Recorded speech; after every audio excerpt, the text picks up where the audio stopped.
Welcome to another dad episode of another dad-sighting game of Dream Daddy on bonus level.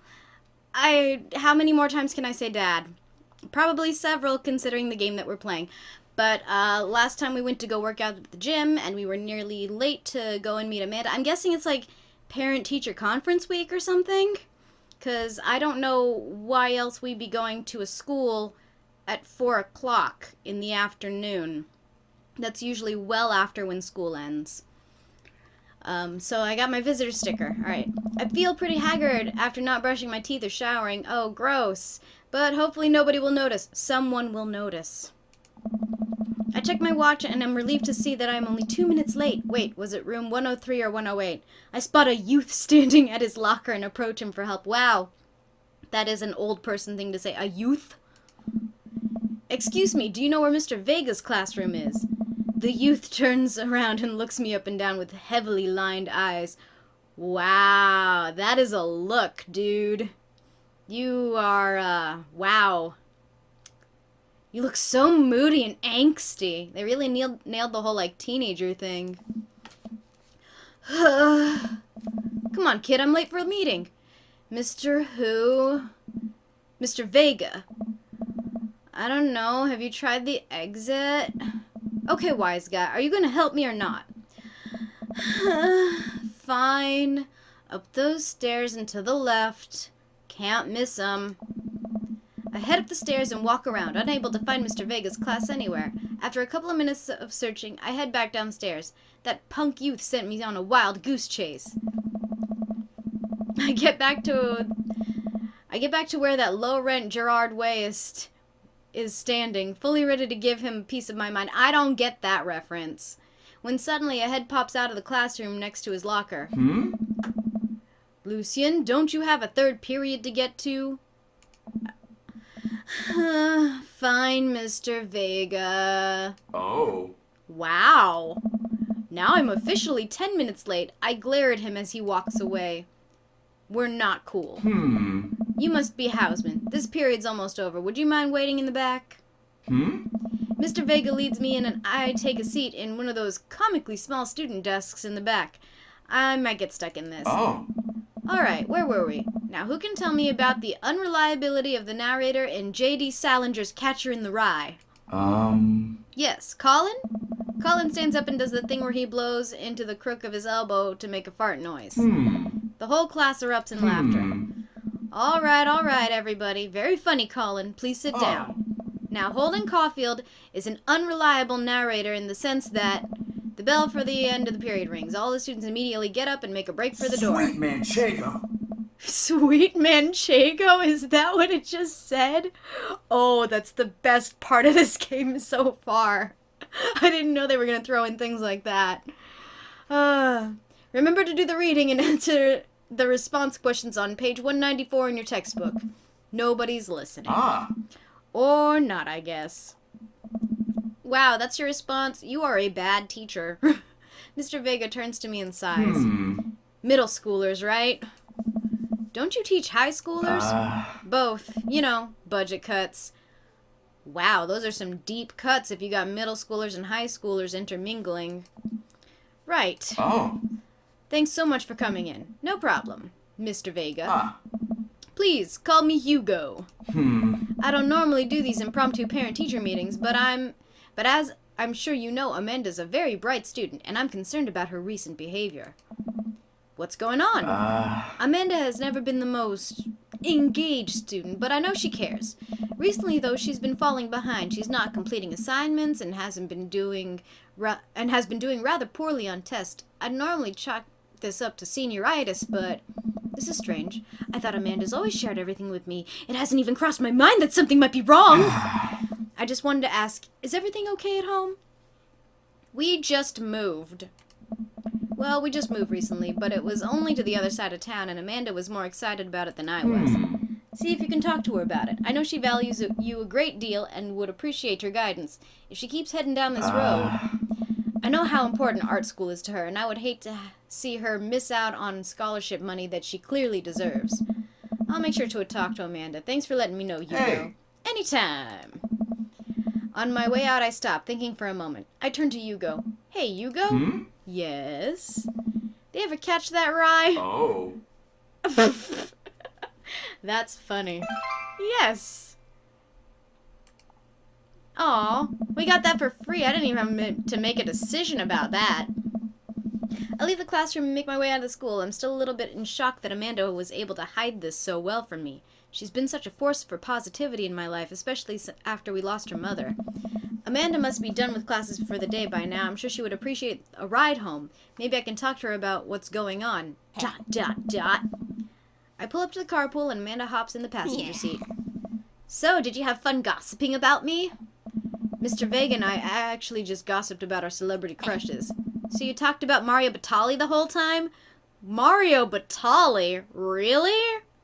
Yikes. It was a very productive meeting. I'm pretty hungry. Can we grab some dinner? Sure thing. Dinner at 4 o'clock? That's really early. Let's go to the mall food court. Does that sound good to you? Yeah, sure. Why the mall? Geez, can't a dad take his daughter to the mall? Will you buy me things? I'll buy you a thing. Singular. Sounds like a deal to me. We drive in silence for a short while. Amanda plays a game on her phone. I should say something. You know, sometimes when a kid gets older, they find that they have to keep things hidden from their parents. And that's okay, because sometimes that's what kids do. And that's okay, but also sometimes it's good to have the parents' perspective because, you know, maybe the parents have also dealt with similar situations. And maybe they're a little cooler than you give them credit for. Anyway, what I'm trying to say is that it's good to share. Love you. Have you been reading my tweets? You have a Twitter? What? Never mind. Look, sweetie, Mr. Vegas said you haven't been participating in class and that you're not turning things in. Oh, I'm fine, Pop. Senioritis and all that. I thought you liked Mr. Vegas' class. It's fine. He's fine. We pull up to a stoplight and I eye Amanda. She's still texting. Just, I want you to know that you can talk to me about anything. Uh-huh. I can tell that whatever it is, she doesn't want me knowing about it. That's frustrating. I heard Emma R. is going to that fancy art school in California. That's exciting. Yep. Are you bummed that you guys aren't going to the same school? Yep. Amanda keeps texting. She stifles a laugh. What's so funny? I don't think you get it. Okay. Just brushes it off. Who you texting? Noah. Who's Noah? My friend. Does he go to your school? Yep. Do you like Noah? What? No.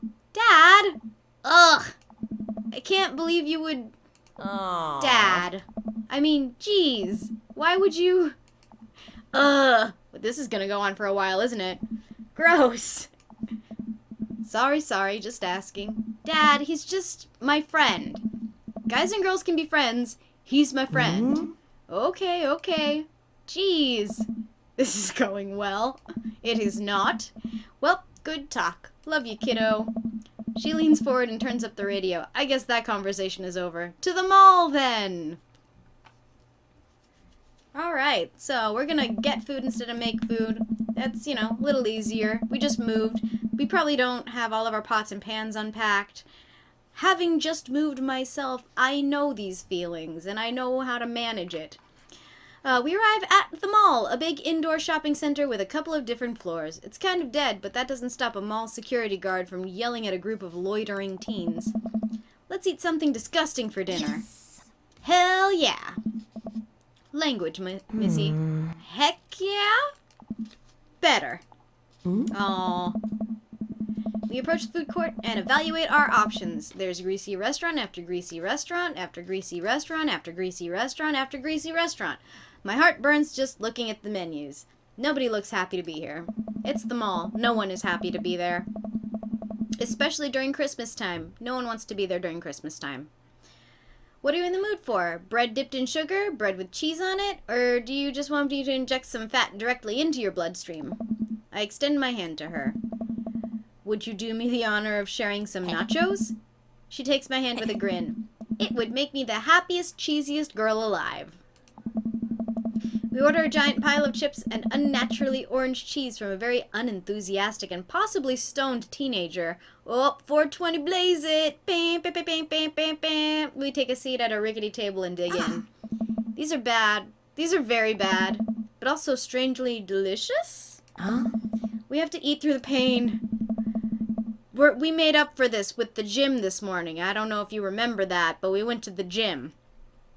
We enjoy the fluorescent cheesy goodness together until we're all out of nachos. So, something's been bothering me for a while. Can you explain memes to me? Oh geez, are we going here? Which meme? All memes? Dad. Wow, that's some good voice acting. Amanda sighs deeply and places her head in her hands. Dad, it's complicated. See, memes are inside jokes shared by a bunch of people. They get less funny the more people do it. So the problem is that by the time a meme gets to you, Dad, all us youths, you're calling yourself a youth? I'm shaking my head. I'm just shaking my head and it won't stop. All of us youths have already done the joke to death. I have to stop shaking my head now because it makes it hard to read. Aww. And what's worse than that is that movies and TV and video games will try to jump in on a meme train, but just based on how long it takes to make them, the meme will be long dead by the time it comes out. So it just dates it and isn't funny. Oh shit, what up? Oh, good job, Vernon. Oh, good job. Dad, please. Anyway, changing the subject. Where to now? Want to go to that goth store? Huh? What? You know, the one that's all black and tries to establish itself as anti-establishment despite being an exact representation of the establishment? Oh, man, you must be talking about Hot Topic. Boy, has that place changed since I was in high school. I don't know what store you're talking about. You know, the one where you can buy chain wallets and it's basically an assault on what people fought so hard against in the punk and hardcore movements of the 70s and 80s. Dude, you gotta be more specific. The one where you threw up in that one time. Oh, that one! Hey! They can't actually say Hot Topic, can they? They didn't get clearance for that. Aww. Well, we'll check out the Hot Topic with quotation marks around it next time on Bonus Level. I get the feeling that we're probably also going to meet one of the dads here, though I don't know if I've ever met a dad working at a Hot Topic. But judging from the pictures of the different dads, there is like a really gothy looking dad out there. So we'll probably meet him next time on Level Up. Sorry, Bonus Level. That's the one that this one is Bonus Level. I'm still getting used to making these. Anyway, come back tomorrow for that. Have a wonderful rest of your day, and I'll see you in the next episode. Okay, bye! Thanks for joining me for this episode of Bonus Level. Hope you enjoyed it. If you did, do me a favor and hit that like button. Or better yet, subscribe to the channel and I'll keep the videos coming. Have a lovely day, and I'll see you on the next Bonus Level.